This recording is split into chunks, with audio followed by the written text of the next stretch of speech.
Um, I think we are having difficulty with microphones. So I'm not sure we're being recorded, although we may be being recorded on our minimal microphone, which is fine. So we have one working microphone up here for the board, and the microphone for speakers is also working. If you can't hear us or we're not speaking clearly enough, just indicate that and we will do our very best to make sure everybody can hear and see what we're doing. So with that, I will call to order a meeting of the Syracuse Industrial Development Agency. Our board meeting, I'll start with a roll call of the board members. I'm Kathy Murphy. Ricky Brown. Ben Kinsey. Dirk Sonneborn. Steve Thompson. Proof of notice was properly served for this meeting, and we have two public hearings this morning.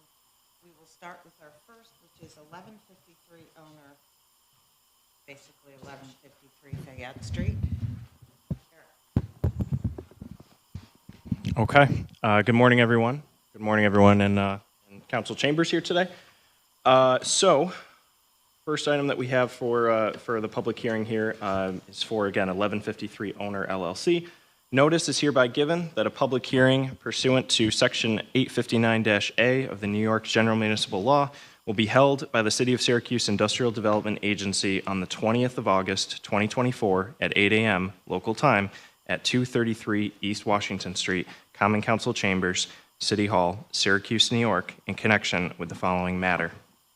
1153 Owner LLC, or an entity to be formed, requested the agency undertake a project consisting of 1. The acquisition of an interest in the historic Lipe-Rollway complex, consisting of approximately 4.9 acres of land, improved by a complex of connected structures totaling approximately 100,960 square feet of space, including an approximate 84,253 square feet of a 6-story building, an attached barn containing 9,183 square feet, and an attached 1-story addition containing approximately 7,524 square feet. Collectively, these are called the buildings, all located at 1153 West Fayette Street in the city of Syracuse, New York. The reconstruction, renovation, and the restoration of the historical industrial complex into a headquarters for the Syracuse Police and Fire Departments, including command and communication centers, training facilities, office and conference room space, secured storage space, as well as parking, exterior improvements to the facade and to the grounds, as well as other improvements, including but not limited to the replacement of building mechanicals, installation of new windows, the damaged roof, and all in furtherance of maintaining and restoring the historic nature of the complex. The acquisition and installation of in the land and the facility of all furniture, fixtures, and equipment, and the granting of certain financial assistance in the form of exemptions from real property tax, state and local sales and use tax, and mortgage recording tax. And the appointment of the company or its designee as an agent of the agency in connection with the acquisition, renovation, equipping, and completion of the project facility, and the lease of the land in the facility by the agency pursuant to a lease agreement, and the acquisition of an interest in the equipment pursuant to a bill of sale from the company to the agency, and the sublease of the project facility back to the company pursuant to a sublease agreement. The company will be the initial owner and operator of the project facility, and the agency will at the above stated time and place hear all persons with views with respect to the proposed financial assistance to the company, the proposed owner and operator, and the location of the facility and nature of the project. I know we have representatives of both the Syracuse Police Department and the Syracuse Fire Department who will be occupying that building. I would ask each of them to just come up and briefly state their name and address, but also a little bit about the new facility. Chief, the floor is yours. Good morning. My name is Michael Mons. I'm the Syracuse Fire Department Fire Chief. Thank you for having me this morning. There are many benefits of relocating our Fire Chief's office to the new building at 1153 Fayette Street. Our current building was built in 1964. It's very, very outdated. We currently have members of my staff working out of some of our closets space up on the 6th floor in the public safety building. The floors, there's tons of trip hazards, so it's very outdated. Getting work done when there are leaks in the roof and those types of things, it just has been really disruptive to our operations and our day-to-day. The benefits of moving to the new building, I know Chief Elton Davis was here a couple weeks ago, and he discussed some of these, but I'll just reiterate.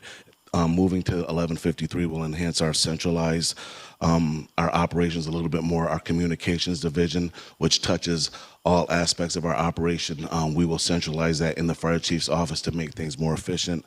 We will then have adequate space for our command meetings. Currently, we have a small room, we call it a conference room, but when there is a major event, we can only fit 12 to 15 people in that room comfortably. It's hard to invite other outside agencies who we have to utilize and cooperate with to mitigate any hazards. Our fire investigation unit has always been located up on the public safety building on the 6th floor. Because of the need for personnel to be in some of these closets, we had to relocate some of where they store their evidence. For cause and origin of fires. We've had a couple of fatal fires where we are going to court, and this evidence is very, very important. 1153 will provide a safe, secure space for this evidence that will go to making sure that some of our investigations get to the final stage with the Syracuse Police Department and the County DA. The location right next door to PSLA Fowler, I'm not sure if you all know, but the amount of firefighters that have been interested in applying for jobs throughout the state has decreased dramatically. The best way to enhance recruitment, retention, and to create your own pool of talent is to build your own and to grow your own. Since 2018, we've had a really good relationship with PSLA Fowler. This year is the first year we graduated a class from the fire rescue program since we've helped them enhance it, and we're looking at giving one of those students an opportunity in our department over in our code enforcement division, but being basically a shot put throw over to PSLA Fowler, it will definitely enhance the ability for us to groom and grow more of our firefighters, and hopefully some of these PSLA Fowler students will get their training right at school, and they can come over to our headquarters and solidify that. So we have a lot of different reasons why in moving over to 1153 will enhance our operations, but those are just some of them. Do you have any questions? Questions for the chief? You a professional shot put? You know the distance? I think I could throw it pretty far. Yeah, I think you could too. Yep. Thanks, chief. All right, thank you. Thanks, Chief. Good morning. Julie Shulsky, Deputy Chief, Syracuse Police Department. I'm going to reiterate some of the points that Chief Mons just made, but the move to 1153 would definitely help with the department's recruitment, hiring, and retention. Currently, we are trying to diversify our department, and that means hiring more females. Our current building over at the PSB doesn't have the same facilities for females as it does for males. Our locker rooms, for instance, are much smaller than the males' locker rooms. Many of us have to share lockers with other female officers. The males also have command locker rooms for their command officers. The females, we just don't have the space over at the PSB to expand our locker room or give them their own locker room, so everybody's sharing the same room. In addition, the PSB wasn't designed for today, I guess you can say. There was no lactation rooms built into the building over there or planned into it. We had to find kind of an ad hoc room for them to use. The new building will have those facilities for female officers as well. In addition to being close to PSLA, they also have a law program. So again, recruitment from that program would be huge. We also began our own cadet program last year, 2 years ago. We originally had them down in the basement of the PSB, working out of our old ComStat room, and come to find out the air quality down there was not conducive to having people work down there, so we ended up having to move them around the building wherever we could find space for them, and ultimately they ended up at OCC. They luckily gave us space up there, but it kind of works against what we were trying to do, is build relationships with these people and get them used to working in the PSB and building relationships with our officers and things like that. So the new building would allow us to bring the cadet program back to the police department. It would also allow us to bring back all of our training to the police department as well, because our academy is currently also up at OCC right now. They have great facilities up there, and the way the PSB is currently designed, it was difficult to bring in the necessary technology and things like that for our training. Also, when we're hiring, the people that are interested in becoming police officers have to take a written exam as well as a physical fitness test. And right now, most people pass the written exam, but we lose about 50% of our applicants on the PT test, the physical fitness test. This new building gives us a state-of-the-art gym facility where we'll be able to bring in these individuals and help train them and get them ready to pass the PT test, which hopefully will allow us to have more candidates to choose from when we're hiring. Just like Chief Mons said, our current building does not have the necessary space for a proper command center. We've had the president come to town quite a few times in the last couple of years. We ended up having to either go out to the 174th Air Base or to the state fairgrounds in order to have a large enough facility to bring in all the other agencies that are assisting us in those operations. And in addition, the new building will also allow us to have the proper parking, because right now, when the public comes down trying to find parking, or candidates that are looking to be hired, they have to come in for different interviews and things like that. They either have to pay for parking or find other ways to get to the PSB.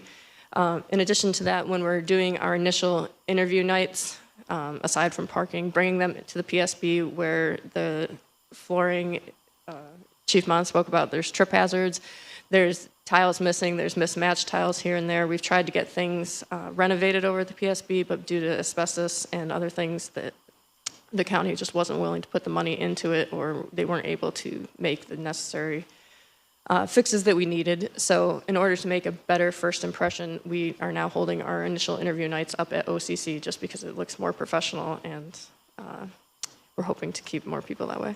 Does anybody have any questions for me? Okay, thank you. Chief. As is customary with our public hearings, we will ask anyone in the audience who wishes to speak in favor of this project, please come forward, state your name and address for the record. Anyone wishing to speak in opposition to the project, please come forward, state your name and address for the record. If not, I believe we will close the public hearing, and thank you everyone for your comments. Next up, hearing on the agenda is the Chimes Syracuse project. Oh, sorry. All right. Yeah, no, that's okay. This works. Okay. Yeah. All right, thank you very much. I'm hoping nobody has gotten sick of hearing my voice just yet. So here we are for our second public hearing notice. So notice is hereby given that a public hearing pursuant to Section 859-A of the New York General Municipal Law will be held by the City of Syracuse Industrial Development Agency on the 20th of August, 2024 at 8 a.m. local time at 233 East Washington Street, Common Council Chambers, City Hall, Syracuse, New York, in connection with the following matter.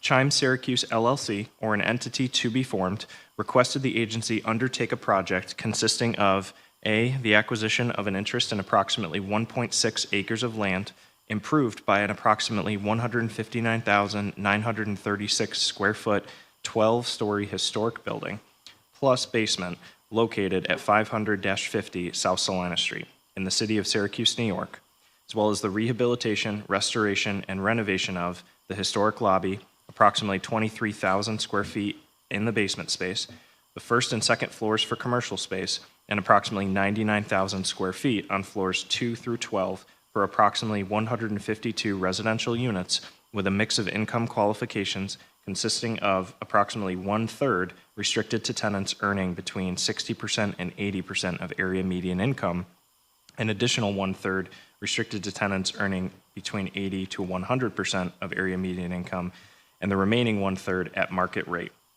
and the restoring of historic facades, replacing of all building systems, upgrades to the grounds, and remediation of the on-site contamination, as well as the acquisition and installation in and on the land and facility of furniture, fixtures, and equipment, and together with the land and the facility, and the granting of certain financial assistance in the form of exemptions of real property tax, sales, state and local sales tax and use tax, and mortgage recording tax, and the appointment of the company or its designee and an agent of the agency in connection with the acquisition, renovation, equipping, and completion of the project facility, and D, the lease of the land, the facility by the agency pursuant to a lease agreement, and the acquisition of an interest in the equipment pursuant to a bill of sale from the company to the agency, and the sublease of the project facility back to the company pursuant to a sublease agreement. The company will be the initial owner and operator of the project facility, and the agency will at the above stated time and place hear all persons with views with respect to the project financial assistance to the company, the proposed owner and operator, the location of the project facility, and the nature of the project. Thank you.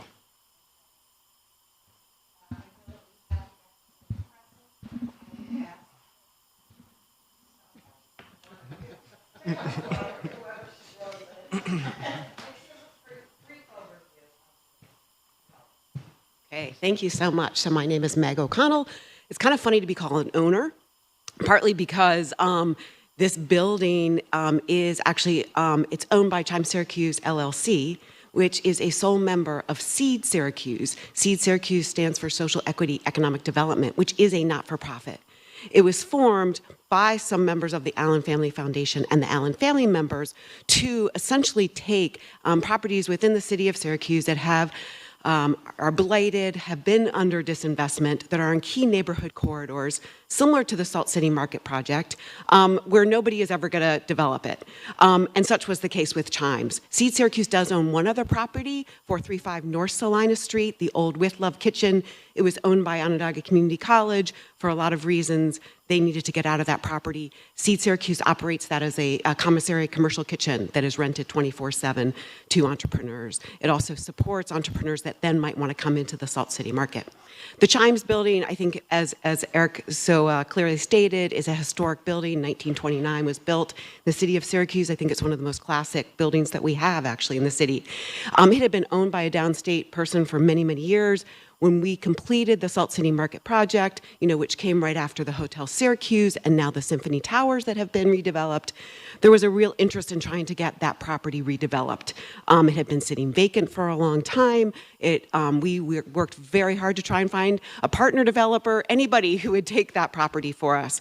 Couldn't do that, so we formed this entity, Seed Syracuse, and then purchased the property last July. So what we are proposing to do is to almost mirror a little bit of what we've been able to show successfully at the Salt City Market. What we also hope to do at the Blueprint 15 redevelopment is that the future of the city of Syracuse cannot just be LIHTC development. We need to get more mixed income. We've shown it at the Salt City Market with 26 mixed income apartments.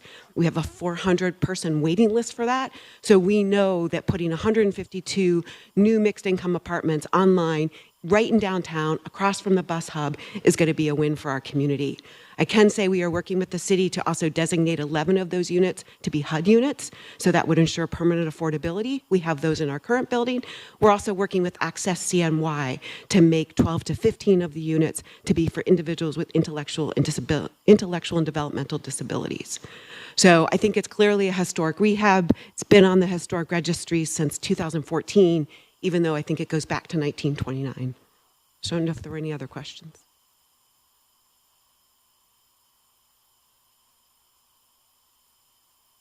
Thank you.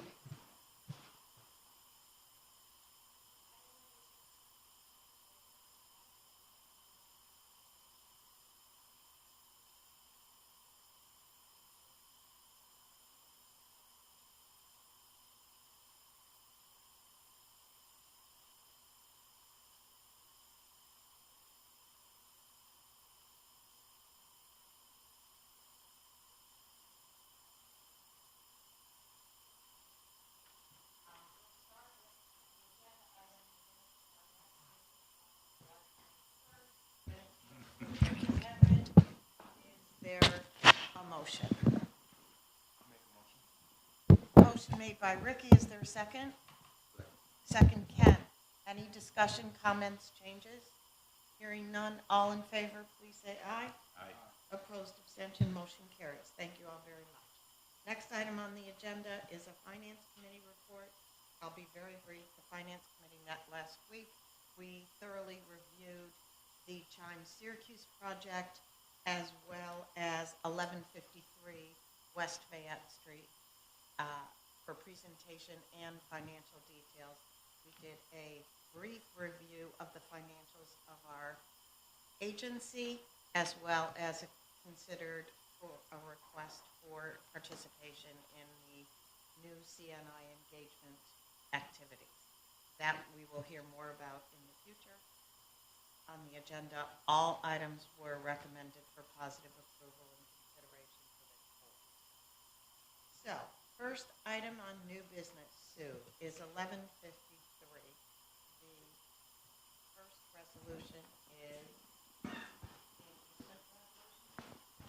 So, Sue saw this, I'd just like to ask if there is a motion for this resolution.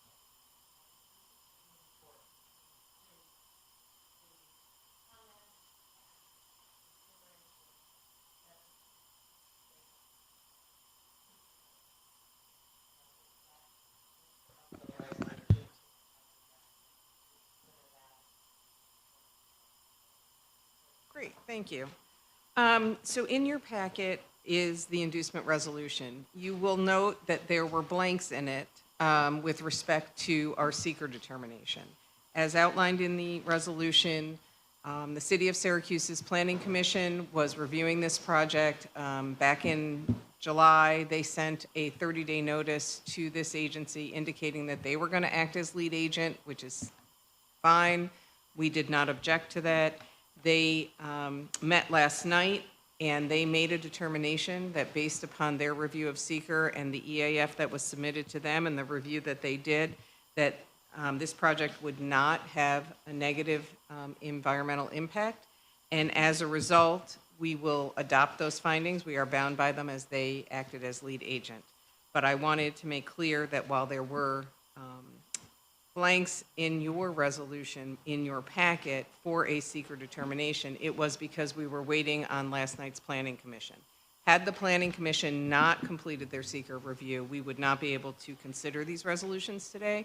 But I did receive an email last night, and I believe Kathy Murphy can confirm, as she was at the meeting last night, that in fact the Planning Commission did make that finding. So based upon that, the resolution, should it be adopted, will be updated to reflect that seeker finding. So before you, in your inducement resolution, you will see that this resolution seeks the authority of this board to undertake the project, to appoint the company as your agent for purposes of undertaking and completing the project. It is a historic renovation. It authorizes the execution and delivery of the agency agreement, which was attached to your inducement resolution. It authorizes state and local sales and use tax in an amount not to exceed $1,240,000 and mortgage recording tax in the approximate amount of $187,500. The undertaking of the project is contingent upon the satisfaction of the resolution and its terms. As Kathy pointed out, in your packet that was received last week, there is correspondence from the chief of the, or the deputy chief of the Syracuse Police Department outlining the need for them to relocate to further their efforts to try to recruit and retain new hires. And to the extent this board elects to make a motion on this inducement resolution, I would update the resolution to reflect the comments that were received today at the public hearing.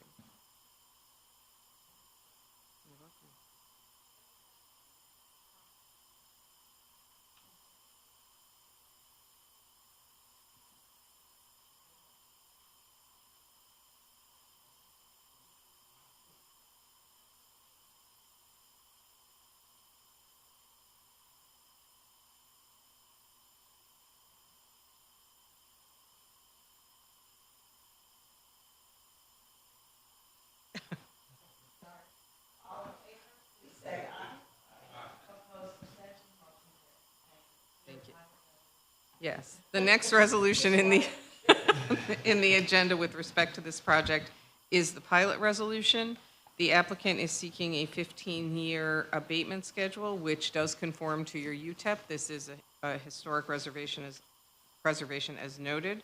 And again, this resolution, should it be adopted, will be updated to reflect the seeker finding of the Planning Commission. The abatement schedule is attached as Exhibit A to your resolution. You're welcome.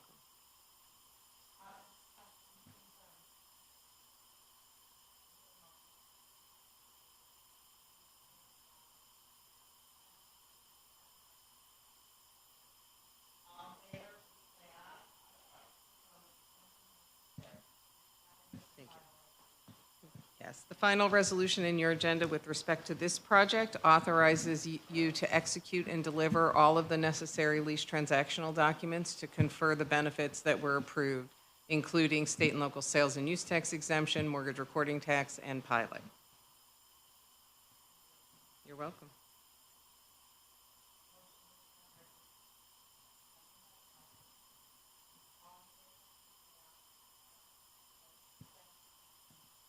Thank you.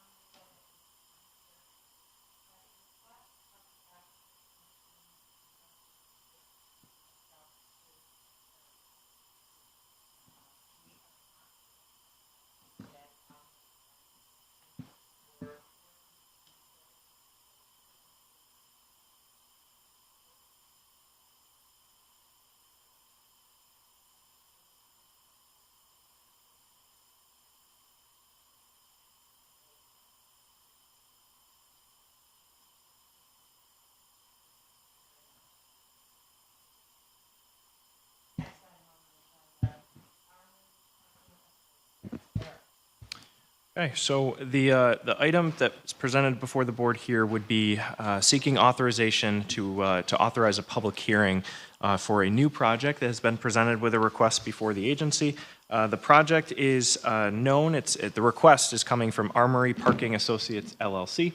The project itself is what's been known for quite a long time as the Clinton Street Garage, located at 401 Clinton Street in the Armory Square neighborhood of downtown Syracuse. The applicant, who is also the owner of the facility, is seeking to develop a new proposal that would be a mixed-use development, including a demolition of a significant portion of the existing garage. There's a subterranean portion, approximately 2 levels of the garage, that would be retained, and then structurally a new facility would be built, approximately 5 stories tall, that would include 88 residential apartments, as well as commercial retail or commercial ground level space. In addition to that, this would be a redevelopment that would include compliance with the City of Syracuse's zoning requirement to include both affordable units as well as market rate. So again, approximately 88 units in total, a combination of preservation of some of the garage, but largely a new construction within Armory Square and within downtown Syracuse. This authorization seeking the public hearing would then formally allow the public hearing to move forward at a future meeting, and we would have representatives from the project to really walk us through and provide a more detailed overview of the project as a whole. That being said, though, if there are any questions, I'm more than happy to answer those or talk through it in more detail if needed.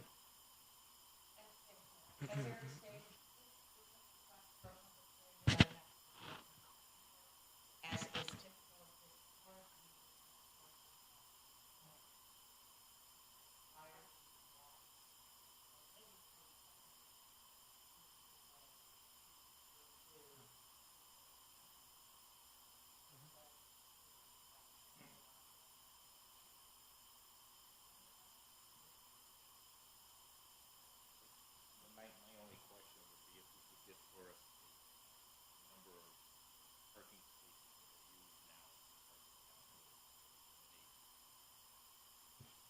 Yeah, so one of the things we will do, we have more specific numbers in terms of the parking. It's actually, what this largely will do is that the facility right now can only partially be used. So this will actually, a good portion right now of the garage is not available for public parking.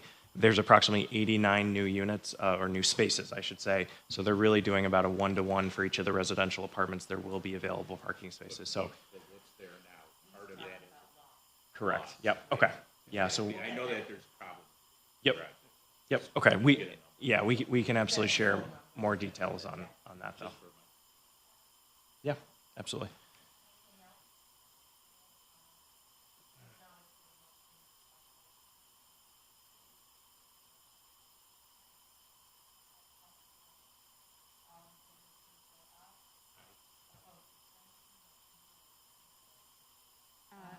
Kathy, can I ask that we go back 1 minute to the Chimes project? While we agree that we're holding the resolutions, there was a conflict waiver request in that packet of information.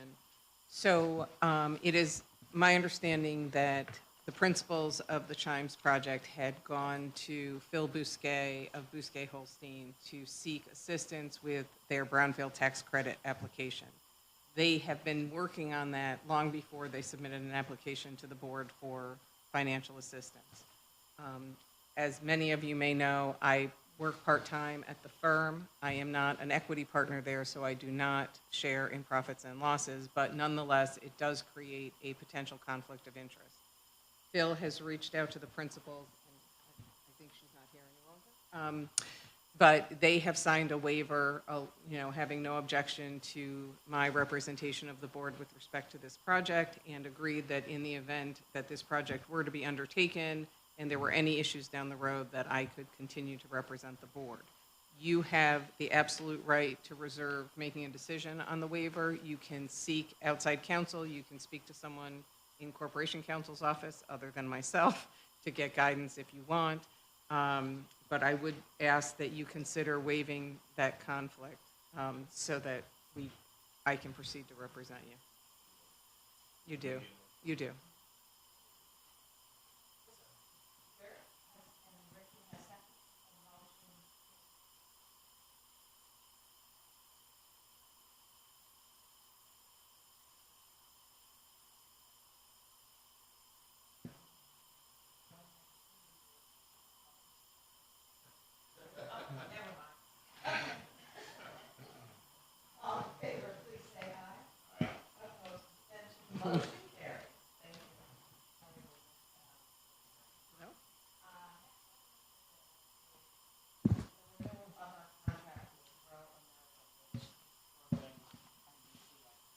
Correct. Yeah, thank you. So, for many years now, the agency has had an operating and a service agreement with what was formerly the National Development Council, or NDC. They have since rebranded and call themselves Grow America.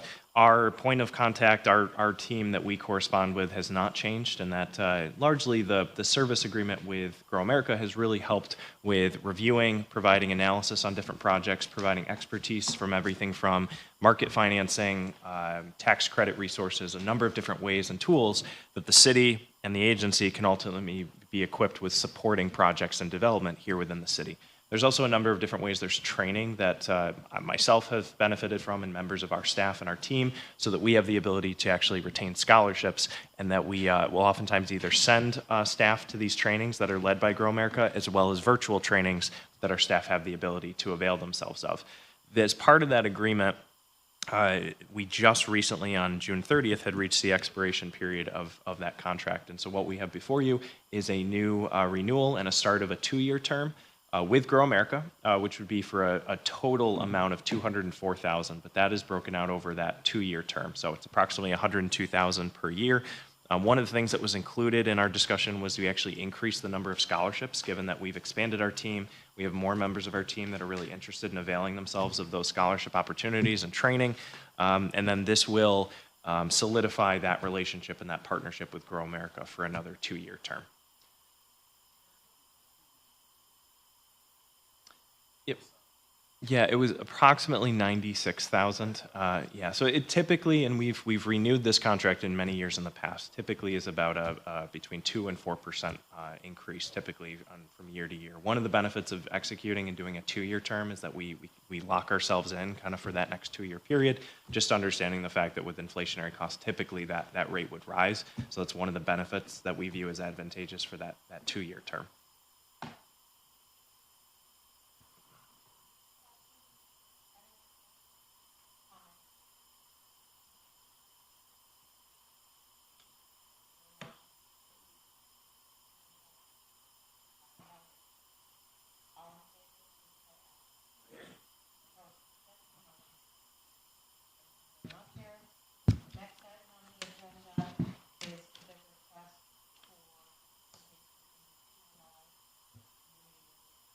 correct.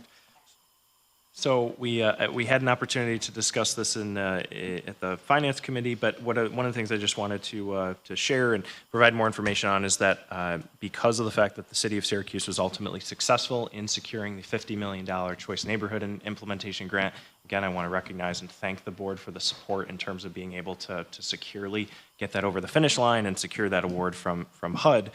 One of the things is that engagement within the neighborhood, particularly within the East Adams neighborhood, working through residents of the Syracuse Housing Authority, is that engagement has been a key element of where do things go from here, and really providing as much accurate information in terms of the CNI programming, the project, what this will mean for the future of the neighborhood. So the request before us is a partnership with the City of Syracuse and working with Blueprint 15, which has really built established relationships within the neighborhood to be able to conduct this robust community engagement in the number of different manners, including looking to hold opportunities to really meet with residents in the actual neighborhood itself. And so the request that the agency is being asked to consider is basically an investment of up to $5,000, which would be a operating agreement with Blueprint 15. Blueprint 15, in partnership with city staff, will be organizing the details of what the engagement looks like, any purchasing, but ultimately our $5,000 investment would really help, one, to fund those efforts and also make sure that that engagement is happening and continuing to happen in the wake of the recent CNI award.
Motion that we go into executive session.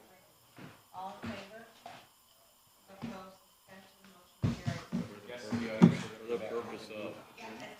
For anyone in the audience, we will come back to adjourn only. No further action taken at this time. Thank you.